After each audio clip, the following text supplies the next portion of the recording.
Welcome to The Growth Spurt, a weekly AI podcast by the Second Baptist Church of Ann Arbor. Today, we're diving into Dr. Stephen J. Daniels Sr.'s sermon, My Worship is for Real. Okay. We've got his sermon notes and a transcript. Yeah. And our mission is to unpack what he's saying about genuine worship. Oh, I'm really interested to see how he tackles this, Right. real worship is such a personal thing. Yeah. But he's also speaking to a whole congregation. Absolutely. Yeah. And he jumps right in. Okay. Using these pop culture references like the Hey Love album and even a Jerry Curl flashback. Ah, interesting. It's like he's saying, hey, I'm just like you. Uh-huh. But then he's about to drop some serious wisdom. That's Dr. Daniels for you. Yeah. He's got that down-to-earth style, but he doesn't shy away from challenging us. Right. And one of the first things he does is point us to the story of the wise men. Okay. 800 to 900 miles just to worship the newborn king. Wow. That's commitment. Right. It makes you wonder what our worship journeys look like in comparison. Yeah. He even uses this example as someone asking to borrow that Hey Love album. Oh. And the owner says, no, my brother, you've got to get your own. Mm-hmm. Do you think he's hinting that some folks want the benefits of worship without putting in the effort? It's an interesting parallel. The wise men didn't just hear about this king and decide it sounded nice. Right. They invested time, Yeah. resources, they faced uncertainty, Oh. all to experience worship firsthand. Right. Dr. Daniels seems to be saying that true worship can't be secondhand. Okay, so that brings us to his first sermon point, Okay. the anytime, anywhere desire to worship. I love how he uses those everyday examples. Yeah. Like praising God when the gas pump stops on an even number or when your direct deposit hits. It's about finding those little moments of gratitude, right? Right.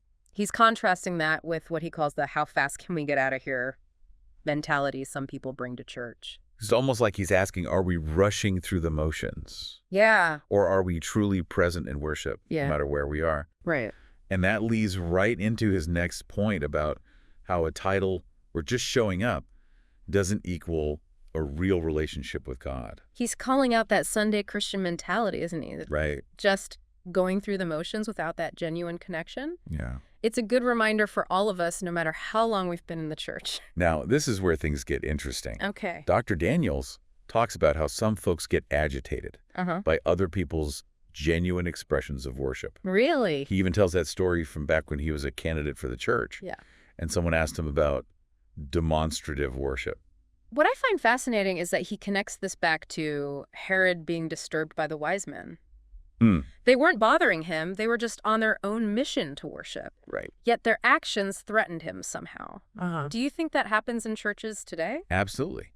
Sometimes people get uncomfortable when someone else's worship is different from theirs. Yeah. Dr. Daniels describes their reactions as being blown away or downright befuddled. They're looking at you like you're crazy. It makes you wonder, is there a fear that someone else's passionate worship might expose something lacking in our own? Like somehow their genuine connection with God makes us question our own? And Dr. Daniels' response to that question about demonstrative worship a decade later was just classic. Oh, yeah. You got to get your own. I laughed out loud when I heard that. Yeah. But it's so true, right? Yeah. We can't copy someone else's worship experience. Right. And that leads us perfectly into his third point, Okay. the authentic desire to worship God. He really emphasizes that this can't be faked. He even shares that personal story about how he and his wife went to a Bible study on their honeymoon. Talk about commitment. But wouldn't you say it's more about finding what authentic worship looks like for you? Yeah. Not everyone needs a Bible study honeymoon, Right. but everyone needs to find that genuine connection with God. Exactly. Yeah. It's not about following a formula. It's about cultivating that relationship. And then he throws out this radical idea that nobody can lead you into worship. What do you make of that? He even compares it to someone interrupting a moment of intimacy. Oh, wow. Like worship is this private conversation with God, something that can't be orchestrated by someone else. It challenges the whole worship leader concept, doesn't it? It puts the responsibility back on each individual to find that connection.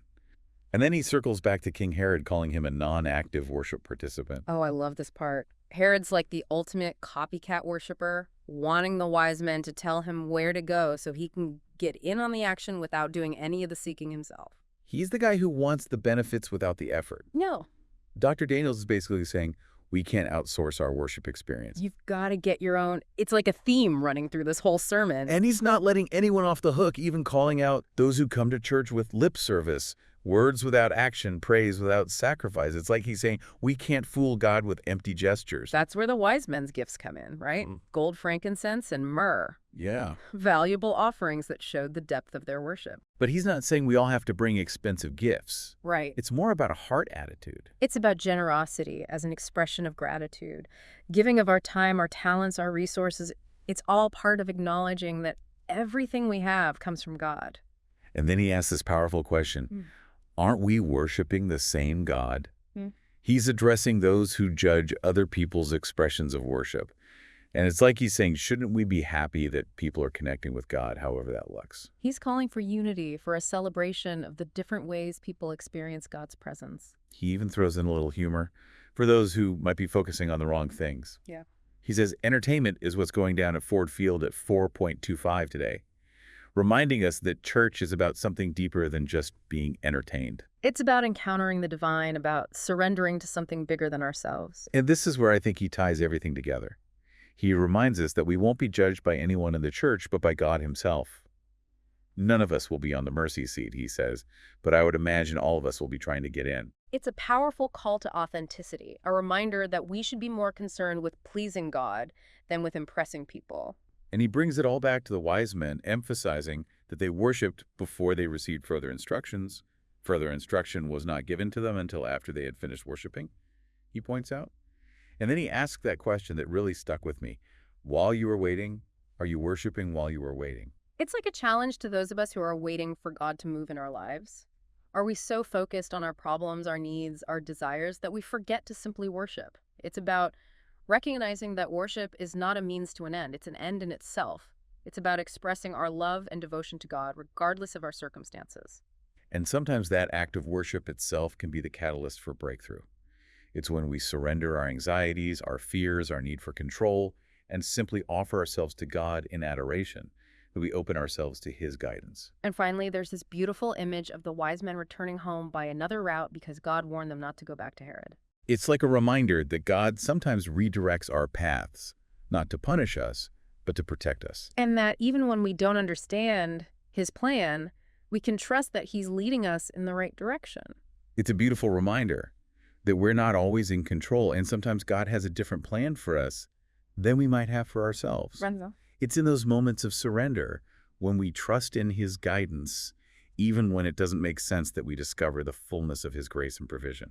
You know what's striking to me? Dr. Daniels doesn't explicitly define what real worship is.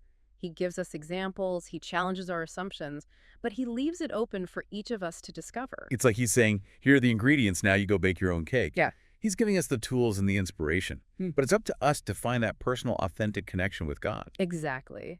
And maybe that's the key takeaway here, that there's no one-size-fits-all approach to worship. What matters is that it comes from a place of sincerity, of genuine love and devotion. So as we go through this Advent season, waiting and preparing for the celebration of Christ's birth, maybe that's something we can reflect on. What does real worship look like for me? How can I deepen my connection with God in a way that feels authentic and meaningful? That's a great question to ponder. And perhaps, like the wise men, we'll find that the journey itself is part of the worship experience. Go in peace, be blessed, and may the joy of Jesus be yours. We'll see you next week.